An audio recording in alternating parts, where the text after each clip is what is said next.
आओ बताओ कि अली के कत्ल के पीछे वजूहात क्या थी?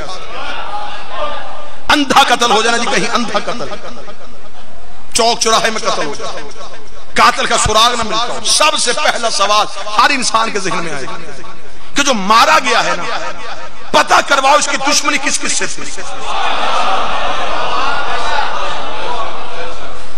आओ अली के कत्ल की तफ्तीश यहां से शुरू करते हैं। अली की दुश्मनी किस किस से थी?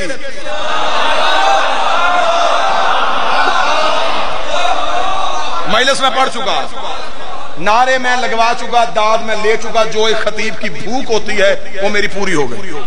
अब देना मैंने सिर्फ पैगाम, दुश्मनी किस किस से। अगला सवाल फौरन, ये बात अगर मैं हक बजानब कहूं तो आप बोलेंगे।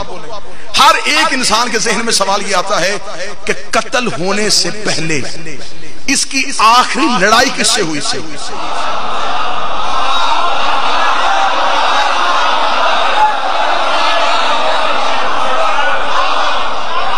कातिल पकड़े जाएंगे, थोड़ा आपने मजबूत रहना है। कातिल के घर तक मैं जाता हूं,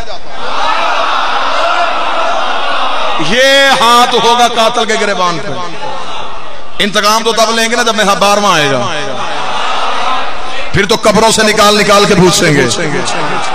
अभी तो सिर्फ नॉमिनेट करने हैं, नामजद करने हैं कि बंदे थे कौन। आए तारीख से पूछ रहे हैं कि अली की आखिरी दिनों में लड़ाइयां किस किस से हुई। तारीख के, जब मैंने तारीख से ये सवाल किया तो तारीख पे खौफ का पसीना आया। तारीख ने मुंह बदलने शुरू किए, तेवर बदलने शुरू किए।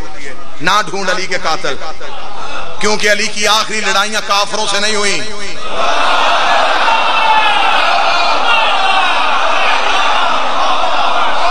मैंने कहा तारीख मेरा कुछ जाता है, चाहे मैं सर दे दूंगा, मैं लहू का कतरा दे दूंगा, मुझे अपने मुर्शिद का कातिल चाहिए। मुझे बता अली की आखिरी दिन में लड़ाइयां किससे हुई थी?